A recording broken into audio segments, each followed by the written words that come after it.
Welcome, everyone, to AI History of Western Philosophy. This is the place where we dig into the big ideas shaping our thinking, especially how they collide and connect with all the rapid changes happening in artificial intelligence. Now, before we jump into today's discussion, just a quick but really important note for all of you tuning in. As AI-generated content, this podcast itself can sometimes, confabulate. Basically, it might present ideas as fact, sometimes with a bit too much confidence. And while philosophy is our subject here, we want to be clear, we're not academic philosophers ourselves. Our mission on AI History of Western Philosophy, really, beside pointing you toward the original thinkers, is to experiment with philosophy, to treat it as living material, and hopefully generate some new ways of thinking together with you. So today, we're looking at something deeply challenging, often hidden, the reality of chronic invisible illness. Think about conditions like fibromyalgia or ME/CFS, myalgic encephalomyelitis. These aren't just diagnoses on paper. They're these whole-body life-changing experiences. And they often just defy easy measurement, leaving people feeling isolated, sometimes even doubted. It's not just a medical issue, is it? It feels more like an existential thing, a kind of rupture in how you relate to your own body, to the world around you. Okay, let's unpack this.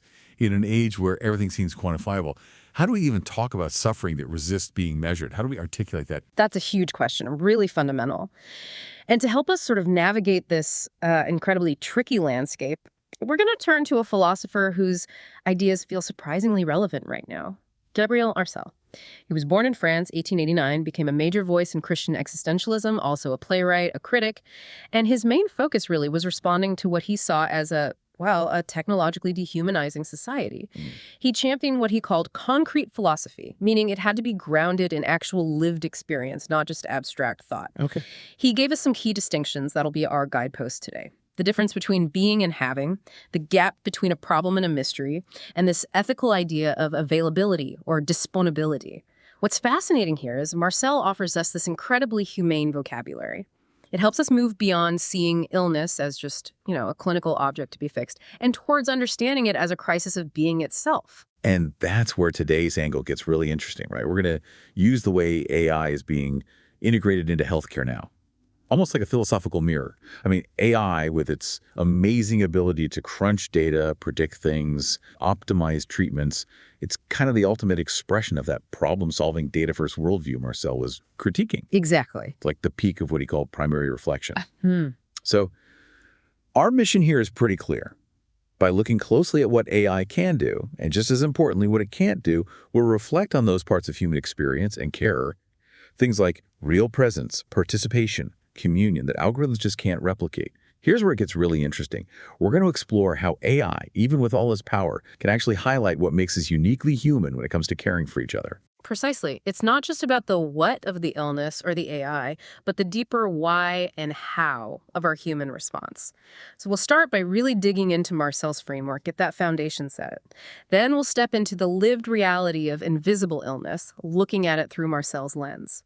After that, AI becomes our focus, examining how it fits into the current medical approach. And finally, we'll circle back to reaffirm the absolutely irreplaceable value of human presence and care, and maybe sketch out a path for a more human-centered future with technology. It's really an exploration into the heart of being human in an algorithmic age. To really get a handle on the weight of invisible illness, we need language that goes beyond just clinical terms, right? Something that captures its existential core without boiling it down to a diagnosis. And Gabriel Marcel's work, it gives us exactly that vocabulary. He spent his life responding to this feeling of alienation, of dehumanization he saw creeping into modern life, especially with technology. He wasn't about building these grand, abstract systems, explaining everything from way up high. Right, not the ivory tower type. Not at all. He actually wasn't even keen on the label Christian existentialist. He preferred to call his method neo-Socratic. He talked about working up from life to thought and then down from thought to life again. It was this constant back and forth between raw experience and reflection. It was a very deliberate turn away from abstract idealism, which can sometimes prioritize concepts over, messy reality. He wanted to engage with the concrete, the paradoxical, the deeply personal stuff of being human. Someone called it a performative act against the very spirit of abstraction. I like that. Yeah, that captures it. His philosophy doesn't really offer neat solutions. It invites us, almost forces us, into participating with these big questions of existence. And that participatory quality makes his work perfect for looking at something like suffering, which often doesn't have easy answers. Okay, so Right at the heart of Marcel's thinking, and this is absolutely key for understanding chronic illness, is this distinction he makes between being and having, or être en avoir in French. It's basically a direct challenge to that old Cartesian dualism, the idea from Descartes that shapes so much Western thought, often without us even noticing. That mind-body split, yeah. Exactly. The thinking mind, res cogitans, separate from the physical body, res extensa. In that view, the mind is kind of like a spectator, looking at the body as if it's an external object, a machine you possess. Something you have. Right. Like you have a car, you have tools, you have a body. It implies externality, control, objectification. Marcel just completely rejected that. He talked about incarnate existence or embodied subjectivity. His big claim, I am my body, isn't just saying we're physical. It's phenomenological. It comes from how we actually experience things. How it feels, yeah. We don't primarily feel like we possess our bodies as instruments. We experience the world through them, as them. Our body is how we're present to the world. Trying to treat your own body as just an object you can analyze, well, that fundamentally changes the experience. Yeah. The minute you think of it as an object, it stops being my body in that lived sense and becomes an abstraction. Okay. This seamless unity, this being our body, it's pre-reflective. It belongs to the realm of being. We participate in it. We don't just possess it. So how does this connect to chronic illness? That's the crucial step. Well, this being distinction gives us a really powerful way to understand the shock of chronic illness. When you're healthy, you mostly take that unity for granted, right? Your body's just there. It works. It's your silent partner. Transparent. But chronic illness, especially things like fibromyalgia or ME/CFS, it just shatters that unity. Suddenly, there's this profound alienation. The body isn't experienced as I anymore. It becomes this antagonistic other, a source of constant pain, betrayal, a barrier to everything you want to do. It forces that shift. Exactly. A painful shift from the implicit comfort of being your body to the explicit agonizing struggle of having a body that feels like it's fighting you. It's like, imagine your car suddenly turning hostile, breaking down constantly, hurting you, but you're still trapped inside. Yeah, that captures the feeling. And connecting this to the bigger picture, this isn't just a technical problem, like a part needing replacement. It's an ontological assault. It attacks the very nature of your existence. The body becomes this object of intense, often despairing focus, not just for the person, but for the whole medical system trying to figure it out. Right. The person becomes a patient, the body a site of pathology. It's what one analysis called a rupture and a break within the totality of being. So the fight against the illness becomes this awful fight against a part of yourself that feels foreign. Marcel reframes it beautifully. It's not just a technical malfunction, it's a crisis of being. This constant tension between the memory of unity and the current reality of fracture. And flowing right out of that being and having idea is his next big distinction. Yep. The difference between a problem and a mystery. And this one, you'll see, is just essential for understanding that disconnect we often see in healthcare, especially with invisible illnesses. So, Marcel defines a problem as something external, something which I meet, which I find complete before me, but which I can therefore lay siege to and reduce. Okay, like a puzzle. Exactly. Think of crossword puzzle or maybe a complex math equation. It's got clear boundaries, a definite structure, a solution exists whether you find it or not. You can analyze it objectively, break it down, and hopefully solve it with the right technique or enough data. Someone else could solve it too. The problem stays the same. The way we engage with problems is what Marcel called primary reflection.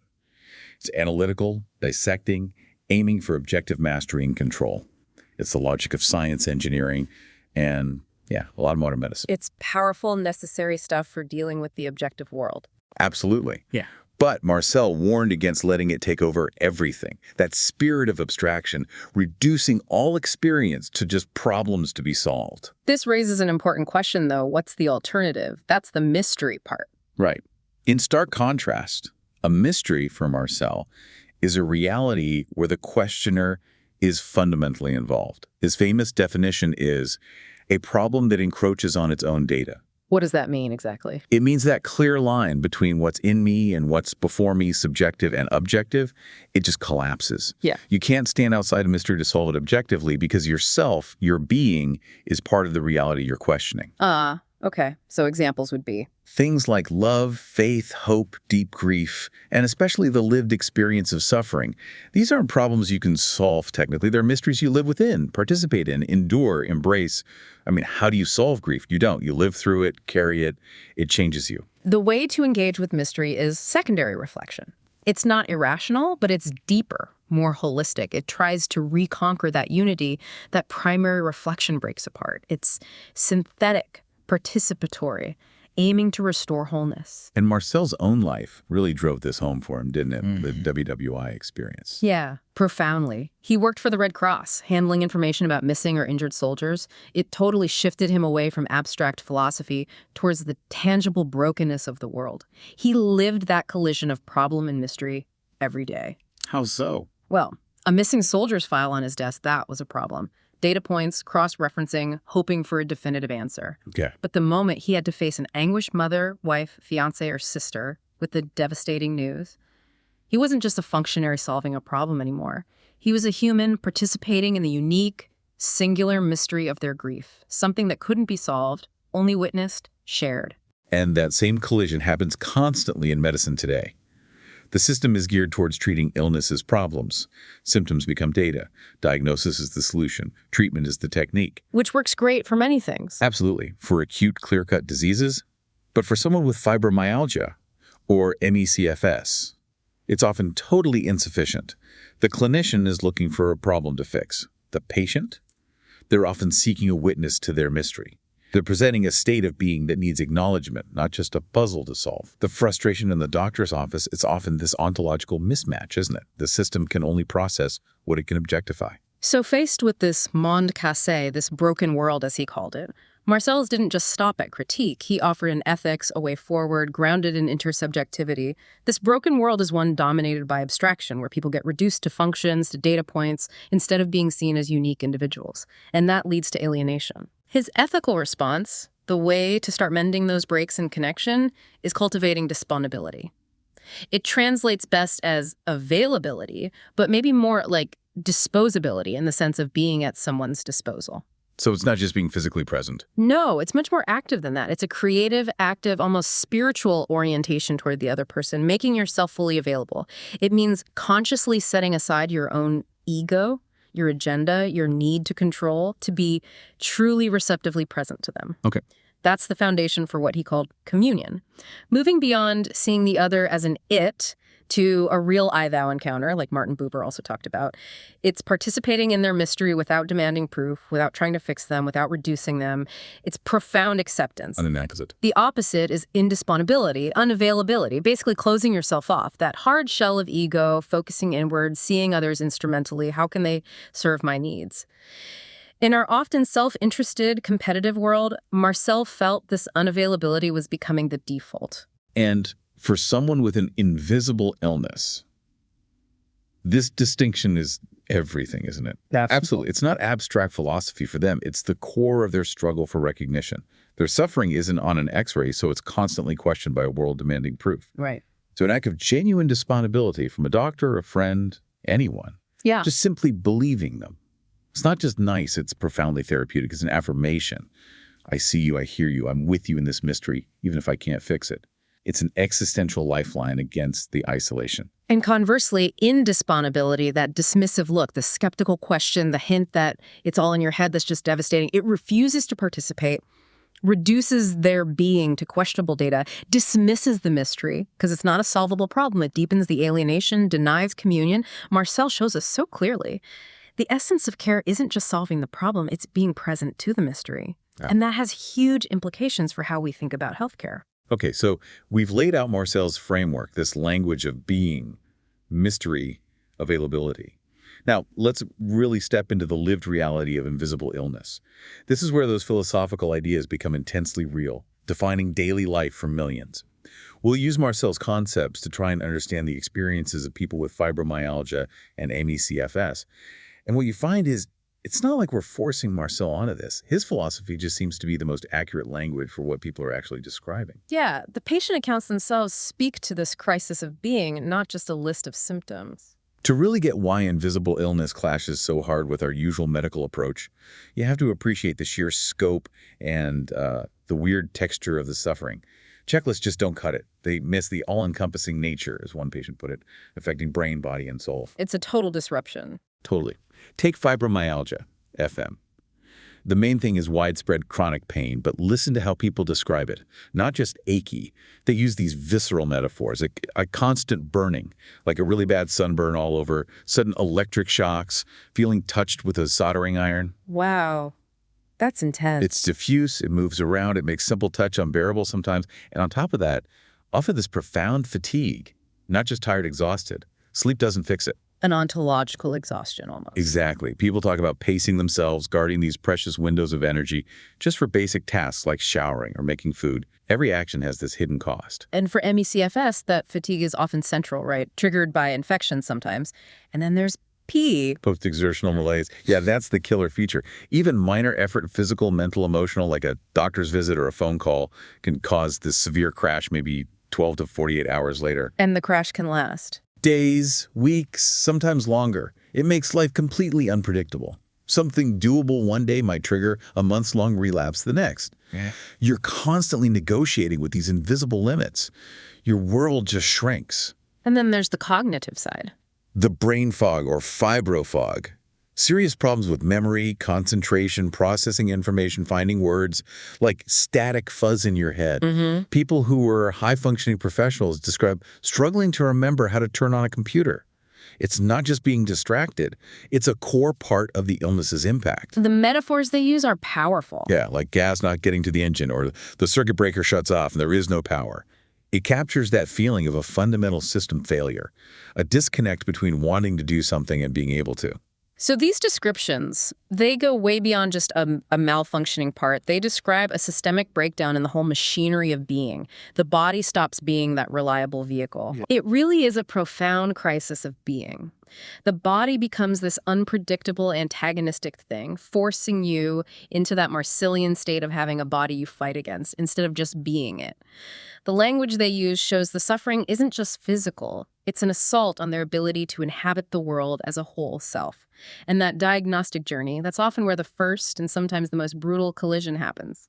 The patient's lived mystery crashing against medicine's problem-solving machine. The core issue is that epistemic gap. These conditions are defined by subjective experience, but lack those definitive objective biomarkers. No easy blood test, no clear scan result says, here it is. Right. Diagnosis is more about pattern recognition, ruling things out. Exactly. And that lack of objective proof becomes the catalyst for this awful existential ordeal. The road to diagnosis is often described as grueling, years-long, bouncing between specialists. And because doctors can't find a neat problem in their usual framework, they often default to skepticism, that professional indisponibility. That feeling of not being believed. Constantly.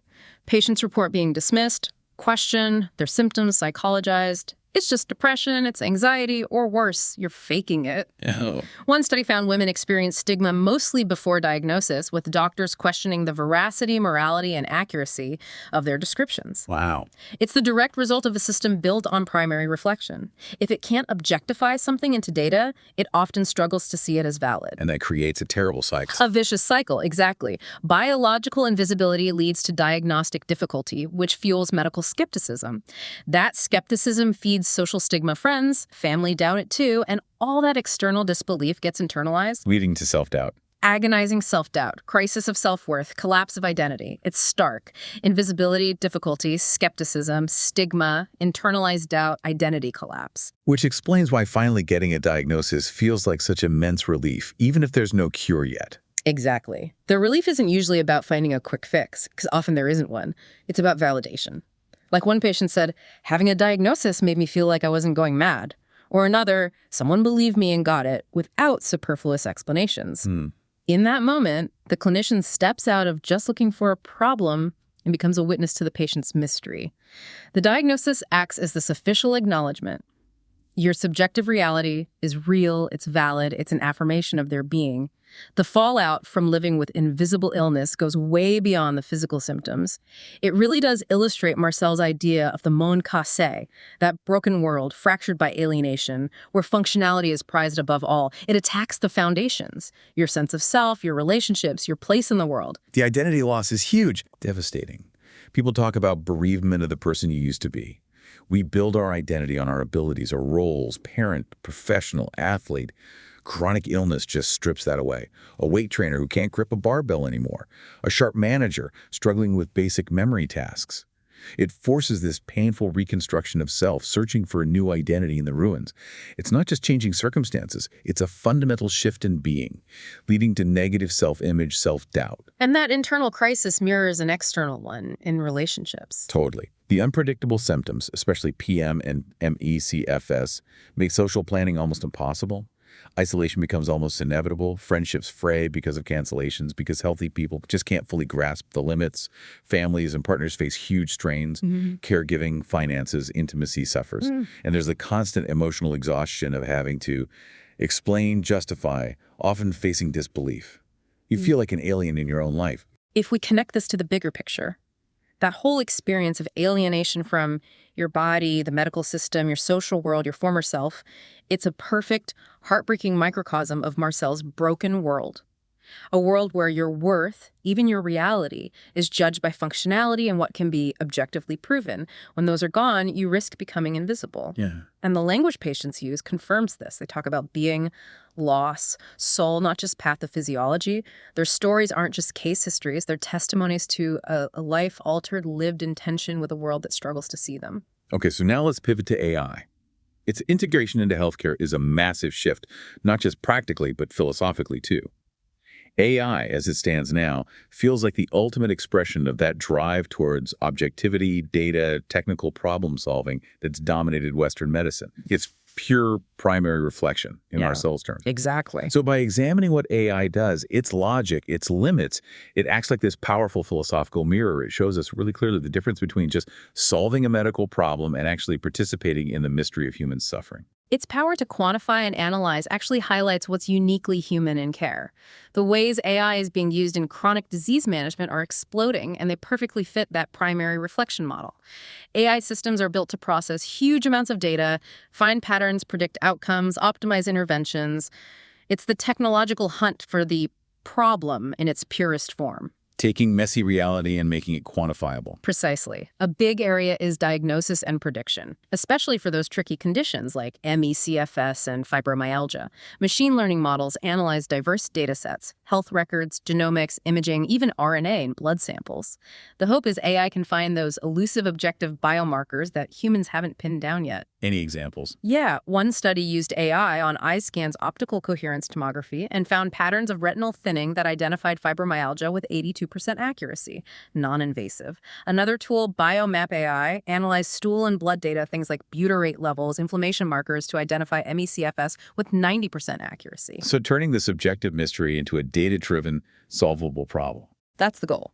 And then there's remote monitoring.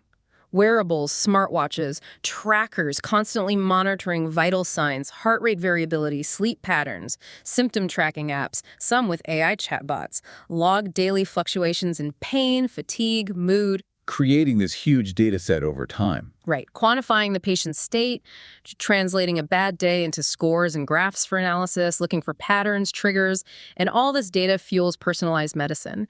AI analyzes your unique mix of genetics, lifestyle, real-time data to tailor care plans, predict best treatments for you. Which sounds personal. But fundamentally, it's still abstraction from Marcel's view. It's finding your statistical similarity to subgroups in massive data sets and applying those patterns back to you.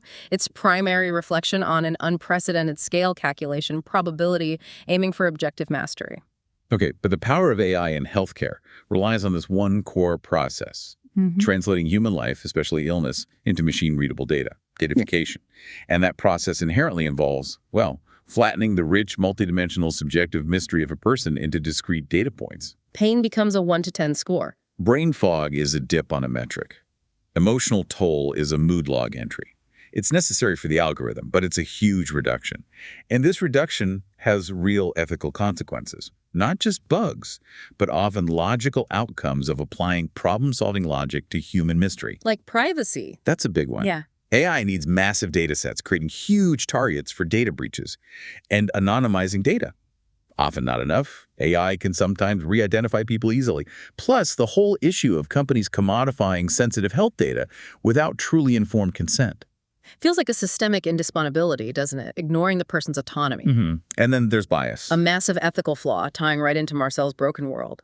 AI learns from historical data. If that data reflects societal inequities, which it usually does, the AI learns those biases and scales them up. So if minorities were underrepresented in trials or got less care historically, The AI might be less accurate for them. That famous study showing an algorithm underestimated Black patients' health needs. It used healthcare costs as a proxy for illness severity, because less money was historically spent on their care. Exactly. So what does this all mean? The algorithm isn't just reflecting bias, it's scaling and automating injustice. It's the tragic result of using an abstraction cost to represent a complex human reality health need, erasing the crucial context. This raises an important question about trust then, and the black box problem adds to that. Right. The decision-making in complex AI like deep learning can be opaque even to developers, let alone doctors and patients. So a doctor gets a recommendation but doesn't fully know why the AI suggested it. Often, yes. And that undermines medical ethics. Accountability gaps, who's liable if it's wrong. Informed consent, how can a patient truly consent if the rationale isn't clear? And fundamentally, it erodes trust. The doctor might feel like just an implementer of algorithms, not a reasoning partner. Beyond the ethical issues, though, AI's deepest limitation isn't technical or even ethical, it's ontological. It's about what AI is versus what a human is. No matter how smart it gets, an algorithm lacks two core human things: embodiment and consciousness. Doesn't have a body, doesn't have a first-person viewpoint. It can process the word pain. Correlate it, analyze descriptions, suggest treatments, but it cannot feel pain. It can analyze brain fog descriptions, but can't know its subjective texture. AI processes information about the world. It doesn't inhabit it. That's an unbridgeable gap for understanding human experience. Which becomes really clear with AI empathy, right? Those studies showing AI responses rated as more empathetic than doctors. Startling, isn't it? But it highlights a crucial distinction. Let's unpack this. The AI isn't feeling empathy. It's expertly simulating the language of empathy. It's learned the patterns. Exactly. Trained on vast amounts of human communication, it's become brilliant at mimicking calm, validating language. Like a therapist said, it just mirrors empathy very effectively, but it's a performance. Not real presence. No. Real empathy has cognitive, emotional, and motivational parts. Understanding, resonating emotionally, being moved to care. AI nails the cognitive part, recognizing states from language, but it can't feel the emotion or have genuine motivation from connection. It's like an incredibly convincing actor, but the character isn't really feeling it. There's no soul behind the script. Which brings us right back to Marcel's disponibility. Because AI lacks embodiment and real empathy, it can never be truly available in his sense. It can't offer authentic presence, no self to be present, can't open itself to another's reality, no inner life. It can solve problems incredibly well, but it's ontologically incapable of participating in a mystery. So the therapeutic relationship. Which relies on trust, rapport, feeling seen, shared humanity, communion. AI can't form that. It can give info, validate linguistically, but not build a relationship on mutual vulnerability. It can't hold space for suffering, witness despair in a way that truly accompanies share hope. Yeah. AI, in its absolute inability to inhabit the mystery, acts as the perfect philosophical mirror. It shows us exactly what's unique and irreplaceable about human care. It forces us see that healing's essence lies in that messy, inefficient, sacred human capacity to be present.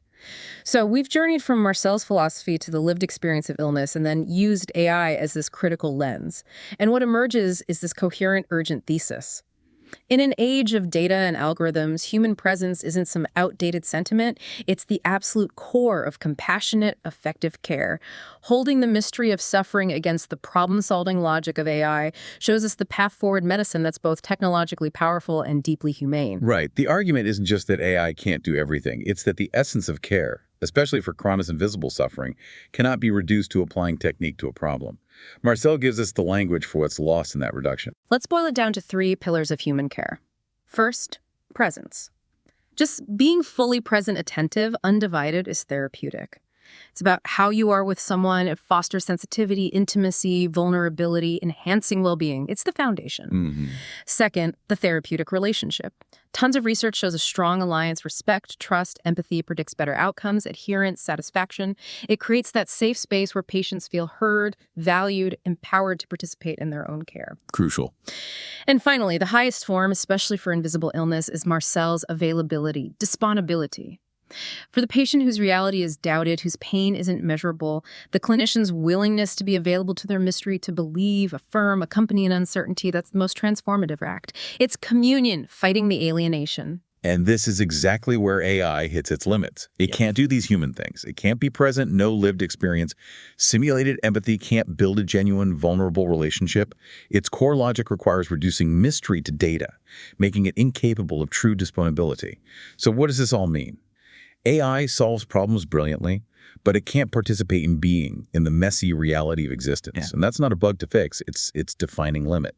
Now, just to be crystal clear, this isn't about rejecting technology. AI has incredible potential for diagnostics, streamlining workflows, research. It's a powerful ally. Instead, this Marcelian analysis points towards a more nuanced synergy. Human-centered AI or HCAI? Right. HCAI isn't just about easy interfaces. It's an approach prioritizing human values, well-being, collaboration throughout design and implementation, creating systems that augment human abilities, not replace them, ensuring tech serves our best interests, reinforcing dignity. So how does that look in practice, a kind of division of labor? An intelligent, ethically guided division of labor, based on Marcel's problem mystery distinction. Let AI handle the problem realm.